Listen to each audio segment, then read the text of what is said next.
Hello guys! Welcome sa video ko.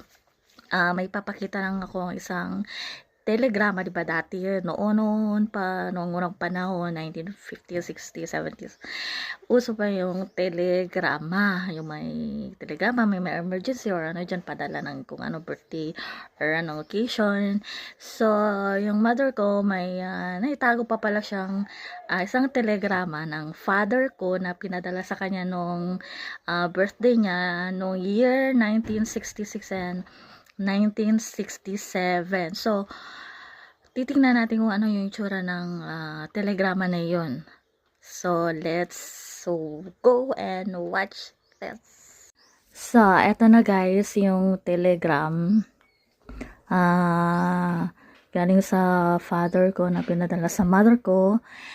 Ayan, makikita nyo mamaya dyan sa may bandang taas, nakalagay na April 19, 1966 via RCPI. So, naalala ko pa yung RCPI dati, pero ewan kung may RCPI pa ngayon. So, ayan, may flower, tsaka yung message ng father ko. Hindi ko mabasa yung pangalan, tsaka yung pangalan ng mother ko andyan, Expedita, din yung address. Yung message hindi ko na talaga mabasa, maliit kasi. Tapos, ayan po, may pa-flower pa, diba? Ang tweet. So, ito pa yung isa. Ayan, may isa pa yung telegrama. RCPI pa din galing. So, hindi na din mabasa, pero makita yung 1967, diba?